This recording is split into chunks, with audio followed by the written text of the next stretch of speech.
네, 오늘 함께 나누실 하나님 말씀은 사무엘하 6장 12절에서 23절에 있는 말씀을 함께 나누도록 하겠습니다. 구약 성경 사무엘하 6장 12절부터 23절에 있는 말씀입니다. 구약 성경 472쪽이 되겠습니다. 제가 먼저 읽고 여러분들도 방송으로 보시지만 또 성경을 펴셔서 함께 읽으면 좋겠습니다. 한 절 읽고 여러분들이 읽으시고 교독해서 읽도록 하겠습니다. 구약 성경 472쪽 사무엘하 6장 12절부터 23절까지 읽도록 하겠습니다. 제가 먼저 읽고 여러분들이 읽으시겠습니다. 어떤 사람이 다윗 왕에게 아뢰어 이르되 여호와께서 하나님의 궤로 말미암아 오베데돔의 집과 그의 모든 소유에 복을 주셨다 한지라. 다윗이 가서 하나님의 궤를 기쁨으로 메고 오베데돔의 집에서 다윗 성으로 올라갈새 여호와의 궤를 맨 사람들이 6걸음을 가매 다윗이 소와 살찐 송아지로 제사를 드리고 다윗이 여호와 앞에서 힘을 다하여 춤을 추는데 그때에 다윗이 배에 에봇을 입었더라.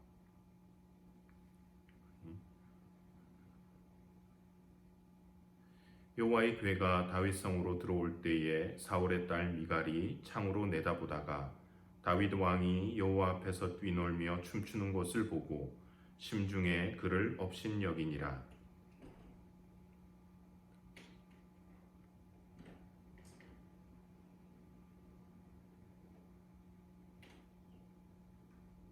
다윗이 번제와 화목제 드리기를 마치고 만군의 여호와의 이름으로 백성에게 축복하고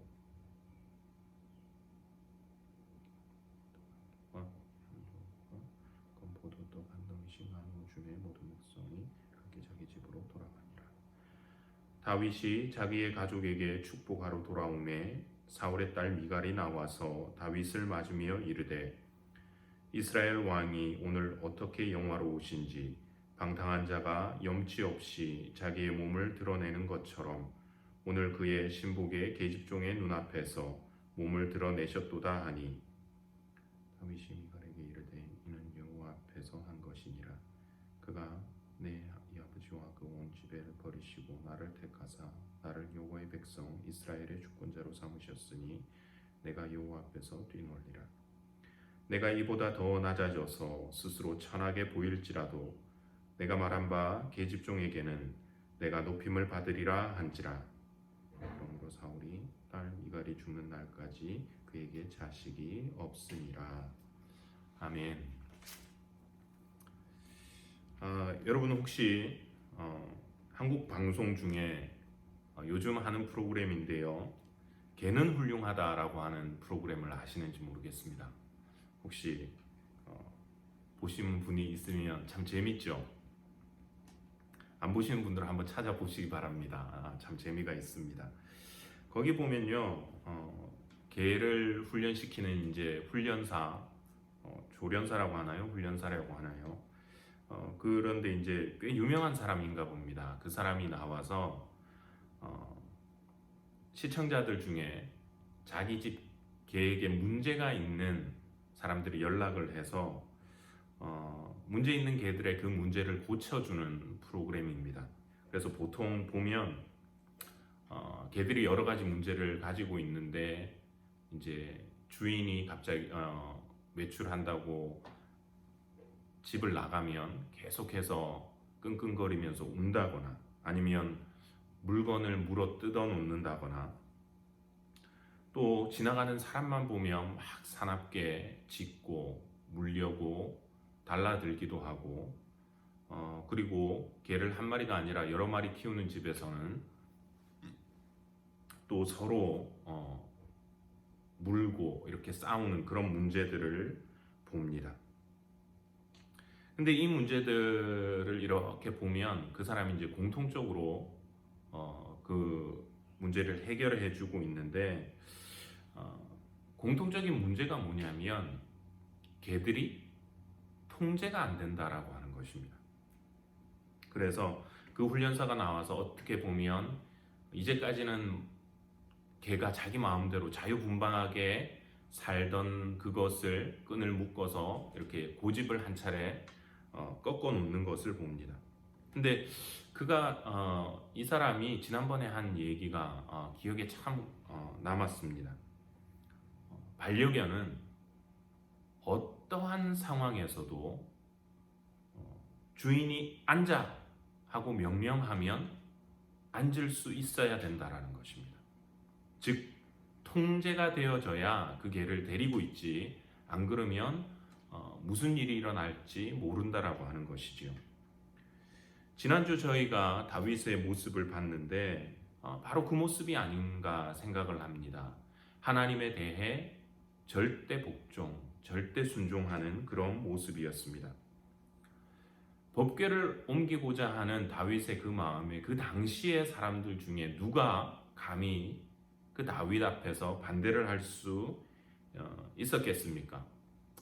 감히 반대할 수도 없었을 거고 또 좋은 의도기 때문에 반대할 이유도 없었고, 그런데 다만 저희가 생각해 본 것은 평상시와 달리 그가 하나님 앞에 충분히 이렇게 여쭙지 못했던 것 같고, 또 그 와중에 잘못된 방법으로 그 법궤를 옮긴 것을 봅니다.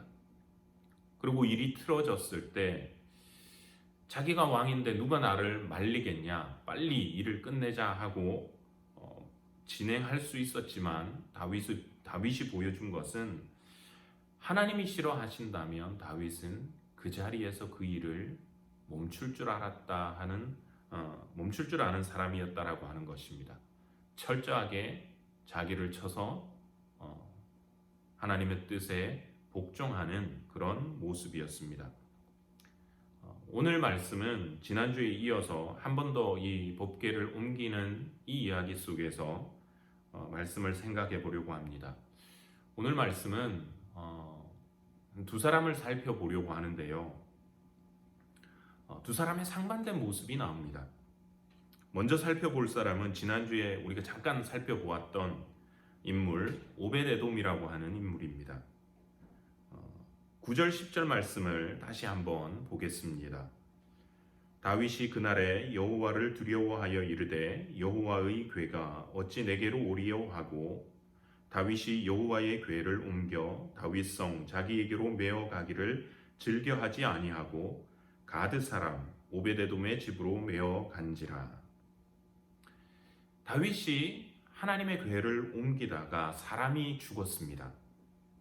레위 사람도 아니었고, 그런데 그 일을 맡겼고, 또 하나님의 그 일반인이었던 사람이 감히 지극히 거룩한 성소, 지성소 안에 있는 또 지극히 거룩한 성물, 지성물 중에서도 제일 중요한 법궤를 그냥 만졌기 때문에 죽는 것은 어찌 보면 당연했을 수 있습니다. 그런데 그가 이렇게 하나님의 진노로 인해서 죽자 다윗에게 생긴 것은 두려움이었습니다. 하나님에 대한 두려움. 이 일에 대해서 하나님께서 진노하신다라고 하는 것이었습니다. 그래서 다윗이 했던 행동은 그럼 율법에 따라서 레위인을 급파를 해가지고 법궤를 매게 하고 얼른 자기가 있는 그 다윗성으로 메어 온 것이 아니라 가드 사람 오벳에돔의 집으로 그 법궤를 옮겨 놓은 것이었습니다. 여기서 한 가지 주의할 것이 있는데 한국말로 가드 사람이라고 하니까 누가 생각이 나십니까? 다윗하고 얽힌 사람이 있지요. 유명한 사람, 다윗을 정말 멋지게 등장시켜준 인물. 네, 골리앗. 그 사람이 바로 가드 사람입니다. 그런데 한글로는 가드 사람 같은 말로 표현이 되는데 영어로 보면 골리앗은 God, G-A-T-H라고 쓰고요. 오늘 여기에 오벳에돔은 기타이트, G-I-T-T-I, 기타이트 사람이다라고 이제 이야기가 되어져 있습니다. 그리고 이제 역대상을 보시면 이 오벳에돔은 레위 지파 사람인 걸로 우리가 확인을 할 수가 있습니다. 그러니까 레위 지파 사람 집으로 옮겨놓은 것이지요. 근데 여러분 한번 생각을 해보십시오. 하나님께서 지금 당신의 법궤를 옮기는 일에 있어서 잘못된 방식 때문에 하나님이 진노하셨습니다. 그래서 왕이었던 이 다윗마저도 겁을 먹고 자신의 성인 예루살렘으로 옮기지 않았습니다. 다른 말로 하면 다윗 자신도 혹 목숨을 잃을까 두려워했다라는 말이 되겠지요. 무슨 일이 생길런지 모르니까. 그러면 나아가서 그 자리에서 하나님의 진노를 눈으로 목격했던 그 사람들 입장에서 다윗과 같이 이 일이 두렵지 않았던 사람이 있었겠습니까? 어쩌면 그 자리에 있었던 사람이든 아니면 웃사의 죽음의 이야기를 전해 들은 사람이든 원래는 하나님의 임재와 통치를 나타내던 그 어떻게 보면 축복의 상징인 이 법궤가 지금은 하나님의 진노의 모습을 띠는데 이 법궤를 선뜻 막겠다고 하는 사람이 있었을까 하는 것입니다.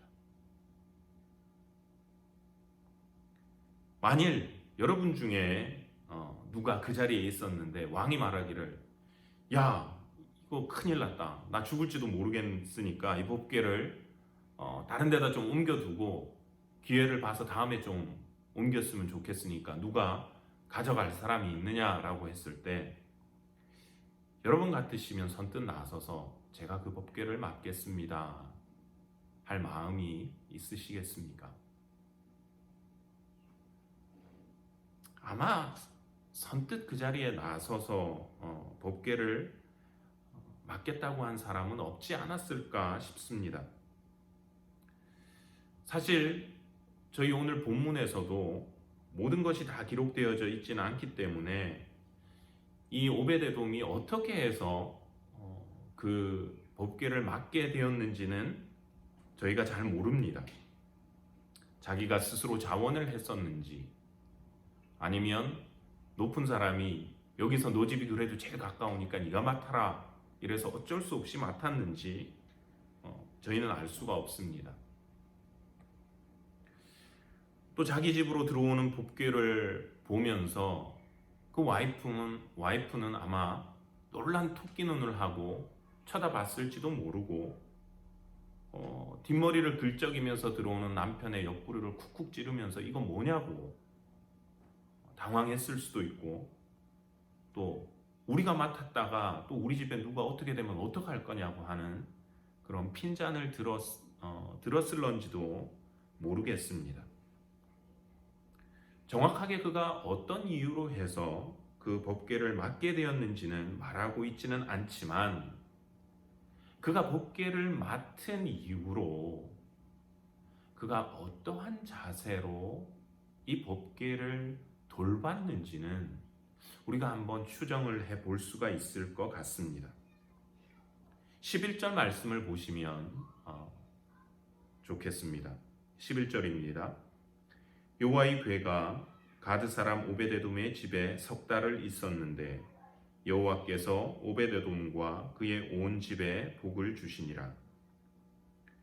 오베데돔이 여호와의 그 궤를 자신의 집에 드리고 돌보는 3개월 동안 그와 그 온 집이 하나님께서 주시는 그 복을 경험했습니다. 지난주에도 말씀을 드렸지만 이 블레셋에서 돌아온 궤가 몇십 년 머물렀던 그 아비나답의 집에 대해서는 하나님께서 복을 주시지 않았지만 석 달을 머문 이 오베데돔의 집에는 하나님께서 복을 부어 주셨습니다. 하나님께서 하나님의 이 법궤를 단순히 맡아서 보관했다고 그냥 복을 주신 것 같지는 않습니다. 그랬다면 아마 이 아비나답의 집도 복을 받아야 하지 않았을까 생각이 됩니다. 하지만 이 오베데돔이 복을 받은 이유는 아마도 그가 하나님의 마음에 들었기 때문이 아닐까 생각이 됩니다. 다른 말로 하면 하나님의궤를 충성되게 잘 돌봤기 때문에 하나님께서 복을 주시지 않았냐 하는 것입니다. 3개월 동안 정확하게 또 그가 무슨 복을 어떻게 받았는지 우리는 알 수가 없습니다. 그러나 분명한 것은 주변에서 그가 복을 받아 누리는 것을 인지할 수 있었고 또 그것 때문에 다윗 왕은 용기를 내어서 하나님의 궤를 자기가 있는 예루살렘으로 옮길 수가 있었다라고 하는 겁니다. 비록 3개월간 그가 받은 복이 무엇이었는지에 대해서는 알 수가 없지만 우리가 성경을 그 뒤에 이 오베데돔에 대해서 찾아보면 하나님께서는 그 사람에게 주시는 복을 단순히 3개월로만 끝난 것이 아니라 계속해서 부어주시는 것을 볼 수가 있습니다. 역대상 26장 8절입니다. 역대상 26장 8절을 한번 보시겠습니다. 이는 다 오베데돔의 자손이라. 그들과 그의 아들들과 그의 형제들은 다 능력이 있어 그 직무를 잘하는 자이니 오베데돔에게서 난 자가 62명이며. 이 역대상 26장 말씀은 나중에 시간이 지나서 성전을 짓고 나서 성전 문을 지키는 문지기들의 반차를 기록한 장입니다.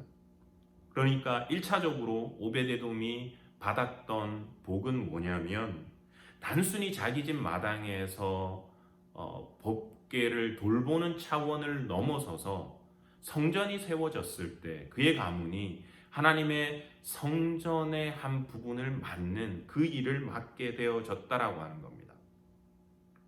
그리고는 자녀들이 하나님이 주시는 복을 누렸습니다. 자녀 손들이 62명으로 번성하는 복을 받았습니다. 단순히 자손이 맡는 그것을 넘어서서 이들이 다 능력이 있고 직무에 능한 자라고 하는 평가를 받았습니다. 또 저희가 읽지는 않았지만 8절 말고 6절에 보시면 이들은 또 다 용사였다라고 말을 합니다. 하나님께서 그를 이렇게 복을 주신 이유가 무엇일까? 아비나답 때에는 몇십 년을 보살펴도 복받았다는 소리를 듣지 못했는데 아마도 그가 정말 중심을 다해서 즐거이 기쁨으로, 한마디로 한다면 충성되게 자신에게 주어진 직무를 다했기 때문에 하나님께서 복 주실 만큼 기쁘게 섬겼기 때문에 그가 복을 받은 것이 아닐까 생각을 합니다. 제가 켄터키에서 공부를 할 때 저희 학교 맞은편에 조그만 크리스찬 대학이 있었습니다. 근데 한 학생이 어느 해인가는 한 학생이 입학을 했는데 중국 선교사님의 딸이었습니다. 중국에서 선교하시는 한국 선교사님의 딸이었는데 이 아이가 피아노를 쳤습니다. 근데 인터내셔널 학생인데 보통은 그렇게 되지 않는데 이 아이가 정말 전액 장학금을 받으면서 공부를 했습니다. 그리고는 학교를 잘 마치고 또 대학원을 진학해서 또 대학원도 장학금을 받으며 잘 다니고 지금은 그 젊은 나이에 교수가 되어졌습니다. 참 신기했습니다. 이 아이는 참 잘 되는구나. 그런데 제가 거기 있을 때 이 아이의 아버지가 저희 동네로 와서 한번 예배 때 설교를 하셨는데 간증을 그렇게 하시는 거예요. 본인이 처갓집에 가서 결혼 승낙을 받으러 갔을 때라고 제가 기억을 합니다. 아무래도 뭐 세상적으로 돈을 많이 벌 수 있는 직업은 아니니까 목회자가 될 것이라고 하는 것이 있으니까 좀 주눅이 들으셨대요. 그래서 결혼 승낙을 받고 하는 그 자리에서 그렇게 말씀을 드리니까 장모님 되시는 분이 이렇게 말씀을 하시더랍니다. 이왕 신학을 하고 이왕 목회자가 되기로 결정을 했으면 그러면 십자가를 질질 끌면서 힘들다, 어렵다 이렇게 가지 말고 주님 주시는 십자가 번쩍 들고 기쁘게 즐겁게 그 일을 하라고. 그래서 그분이 오히려 힘을 얻고 자신이 정말 충성되게 그 일을 하고 있다고 하는 그런 간증을 하는 것을 들었습니다. 그 얘기를 들으면서 저렇게 충성을 하니까 본인도 하나님 돌봐주시고 자녀도 돌봐주시고 그 가정이 그렇게 잘 되는구나 하는 생각을 했던 적이 있습니다. 우리가 교회에서 어떤 일을 하거나 아니면 삶 속에서 하나님께서 어떤 영적인 일을 맡기실 때 때로는 그 일이 힘들 수도 있고 내키지 않을 수도 있고 억지로 나 아니면 할 사람 없나? 굳이 내가 해야 되나? 이런 생각이 드는 그런 경우도 있을런지 모르겠습니다.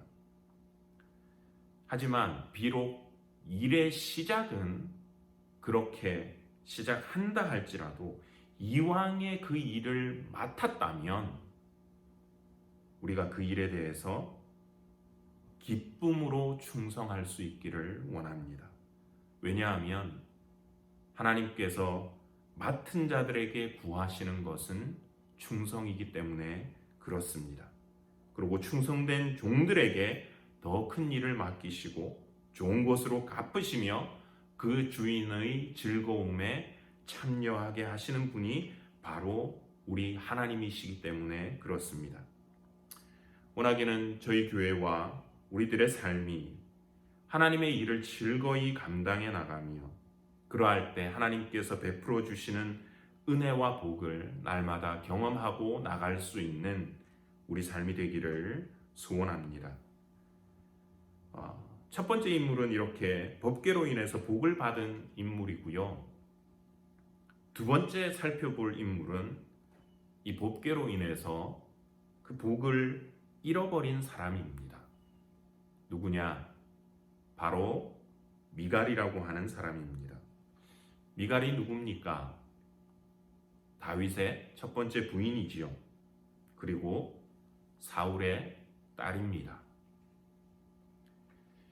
하나님의 궤를 메고 다윗성으로 올라오는데 이번에는 정말 축제의 분위기입니다. 지난번에는 사람이 죽어버려서 다윗이 소망하는 그 법궤를 옮기지 못하다가 이제 오베데돔의 집이 복을 받는 것을 보고는 방법도 제대로 하고 레위 사람을 보내서 정말 그 어깨에 메고 그 집에서 법궤를 가지고 나옵니다. 그리고 혹시나 하는 마음에 다윗이 더 조심했던 것은 이 사람들이 6발걸음을 가고 나서는 그 자리에 서게 하고 하나님이 이들을 또 치시지는 않는지 살펴본 다음에 그리고 그 자리에서 짐승을 가져다가 제사를 드렸습니다. 그리고 하나님께서 흠양하신다는 그 사인으로 보고 계속 진행해 나갔습니다. 그러니까 이제는 모든 상황이 그렇습니다. 다윗뿐만이 아니라 온 이스라엘이 그 법궤를 안전하게 메어 오는 것을 보고는 기뻐하고 즐거워하고 있는데 유독 한 사람, 분위기가 다른 사람이 있습니다. 바로 사울의 딸 미갈입니다. 16절 말씀을 다시 보시겠습니다. 여호와의 궤가 다윗성으로 들어올 때에 사울의 딸 미갈이 창으로 내다보다가 다윗 왕이 여호와 앞에서 뛰놀며 춤추는 것을 보고 심중에 그를 업신여기니라. 이 미갈의 행동이 좀 그렇습니다.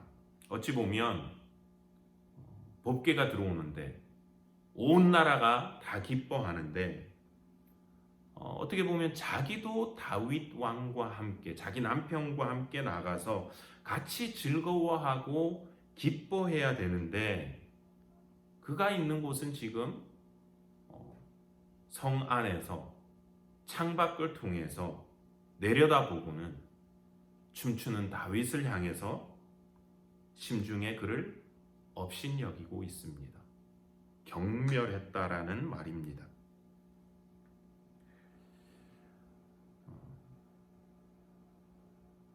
예를 들면 이런 반응이 아니었을까 싶습니다.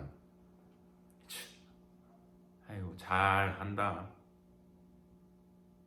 뭐가 그렇게 좋다고 옷이 벗겨지는 줄도 모르고 저렇게까지 춤을 추나. 지가 뭔데 뭐 대단한 거 하는 줄 아나 보지. 그런 마음이 아니었나 모르겠습니다. 그런데 이 미갈이 사용한 이 업신여겼다라고 하는 말은 예전에도 어떤 사람이 누군가에게 사용했던 말입니다. 히브리어로 보시면 똑같은 단어인데 사무엘상 10장 27절입니다. 누가 누구에게 썼냐면 사울이 처음 왕이 될 것이라고 했을 때 불량배들이 그 말을 듣고는 사울을 경멸할 때 썼던 말이 이 단어입니다. 어떤 불량배는 이르되 이 사람이 어떻게 우리를 구원하겠느냐 하고 멸시하며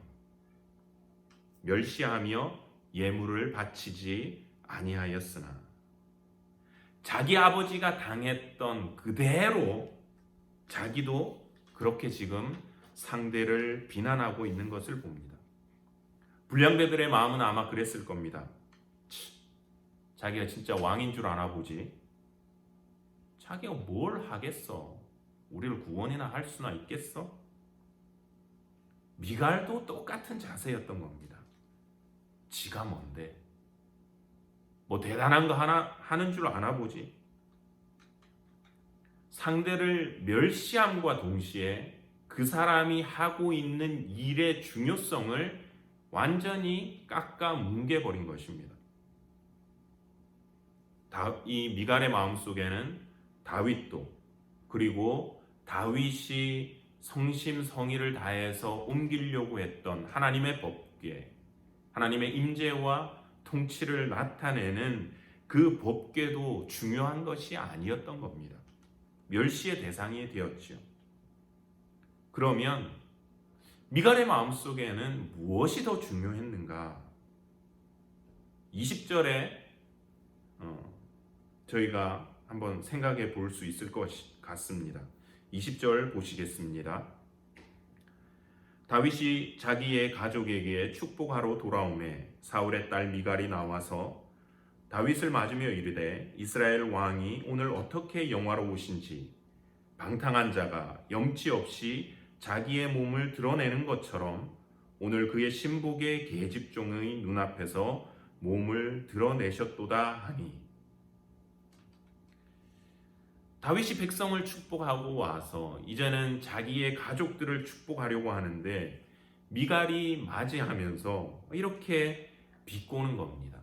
아이고 뭐에 그렇게까지 하셨어요. 좀 적당히 하시죠. 이렇게 하는 정도만 됐어도 나을 텐데 당신이라는 표현도 아니고 왕이라는 타이틀을 씁니다.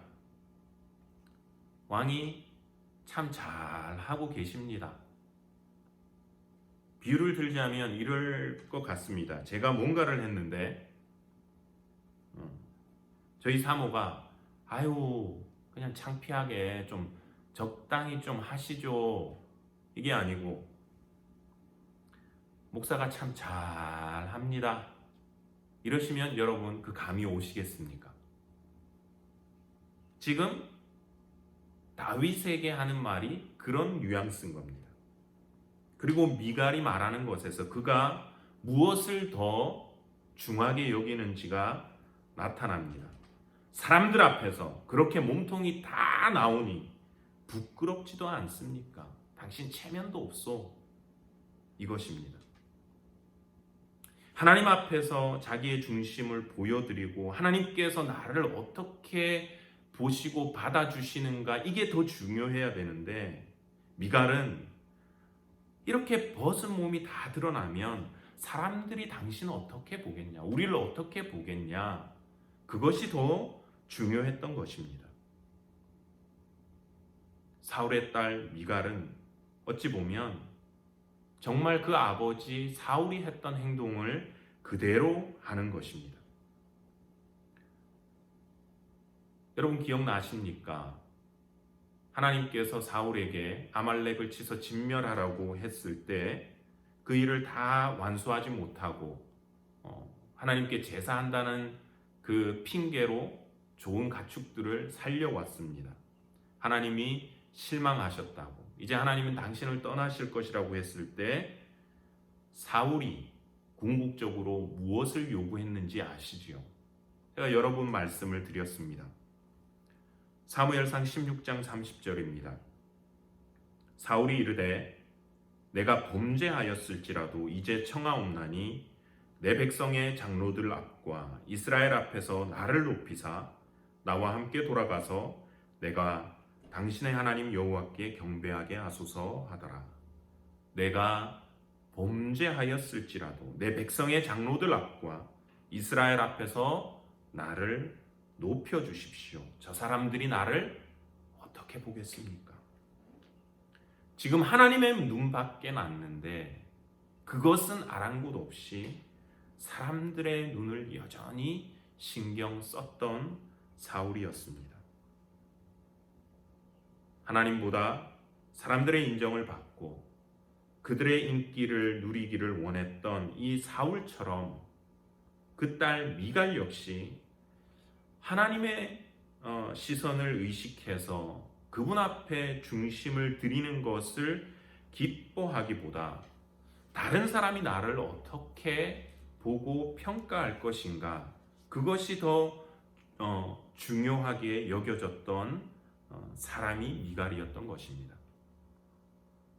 이렇게 미갈이 하나님보다 다른 사람의 눈에 더 신경을 썼을 때 그의 결국은 어떻게 되어졌는가? 그는 하나님께로부터 오는 복을 잃어버렸습니다. 오늘 본문의 마지막 구절입니다. 23절 말씀 보시겠습니다. 그러므로 사울의 딸 미갈이 죽는 날까지 그에게 자식이 없으니라. 자신을 비웃는 왕비에게 다윗은 이렇게 말했습니다. 비록 당신이 나를 비천하다고 그래도, 그렇게 나를 비웃어도 그래도 나는 당신의 비웃는 당신보다는 높을 것이다. 이렇게 응대를 하는데 하나님께서는 그 다윗의 대답을 통해서 당시 여인이 경험할 수 있는 제일 비참함을 경험하게 했습니다. 바로 그에게 자녀가 생기지 않았다고 하는 것입니다. 자식이 생기지 않는다라고 하는 것은 특별히 성서시대에는 참 수치스러운 것이었습니다. 아픔이었고 그리고 하나님의 벌로 여겨지기도 했습니다. 그런데 가만히 보면 이 미갈에게 아이가 없었다고 하는 것은 단순히 개인적으로 아픔이 되는 것을 넘어서는 일이었습니다. 만일에 이 다윗과 미갈 사이에 자녀가 태어났다, 왕자라도 태어났다, 그럼 누구의 자녀입니까? 당연히 다윗의 후손이지요. 하지만 동시에 어느 가문의 자녀가 됩니까? 사울 가문의 자녀가 되는 거죠. 이스라엘 역사를 저희가 나중에 보겠지만 외척에 의해서 역사가 힘들어지는 그런 경우가 생길 수도 있는 일이 일어날 수 있는 겁니다. 그런데 하나님께서는 이 미갈의 태를 닫으시고 자녀를 허락하시지 않으면서 개인적인 아픔을 넘어서서 이번에는 정말로 사울 가문의 후손이 끝나도록 만들어 버리신 것을 봅니다. 오늘 본문에 보시면 두 사람이 참 좋은 대비가 됩니다. 한 사람은 하나님 앞에서 충성되이 섬김으로 본인의 당대뿐만이 아니라 후대까지 그 가문이 번성하고 하나님 앞에서 복을 누렸고, 다른 한 사람은 이스라엘의 초대 왕이라고 하는 왕의 가문의 사람이었으나 하나님을 존중히 여기지 못함으로 그 가문이 정말 끝이 나는 것을 보여주고 있습니다. 원하기는 저희들의 삶이 하나님 앞에 충성될 수 있기를 원합니다. 하나님보다 사람의 인기나 그들의 인정에 더 신경 쓰는 그런 모습이 안 되기를 원합니다. 그러할 때에 하나님께서 베풀어 주시는 그 은혜와 복을 우리와 우리 가정과 우리 후손들이 다 누릴 수 있는 저와 여러분들의 삶이 되기를 바라겠습니다. 기도하겠습니다. 하나님 아버지, 은혜를 감사드립니다. 오늘도 저희들을 이 자리에 모이게 하시고 또 방송으로나마 하나님의 말씀을 사모하게 하시니 감사합니다. 오늘은 또 이 법궤를 옮기는 과정에서 두 사람의 상반된 자세와 그 결과를 보게 하시니 감사합니다. 원하옵기는 저희들의 삶이 하나님보다 사람을 더 신경 써서 하나님의 주시는 복을 놓치거나 진노를 경험하는 것이 아니라 하나님을 귀히 여기고 또 맡기시는 일에 충성함으로 하나님께서 우리와 우리 가정과 또 후손들에게 이르기까지 베풀어 주시는 그 복을 온전히 누리며 살아갈 수 있게 하여 주시고, 그로 인해 저희들의 삶이 늘 하나님을 영화롭게 하는 우리의 삶이 되도록 은혜 베풀어 주시옵기를 원합니다. 또 이번 한 주간 집에서 지내셔야 되는 우리 모든 성도님들을 붙들어 주셔서 코로나로 인한 그 질병과 아픔에 걸리지 아니하도록 건강을 지켜주시고, 또 연로하신 분들, 또 질병이 있으신 분들, 그분들 고통당하지 아니하도록 하나님께서 지키시고 보호하여 주시옵소서. 이 고통의 시간이 속히 지나게 하시고 저희로 예배당에 모여 한 마음으로 예배할 수 있는 그날이 속히 올 수 있도록 은혜 베풀어 주시옵기를 원하옵고, 이 모든 말씀 우리 구주 예수 그리스도의 이름으로 기도드리옵나이다. 아멘.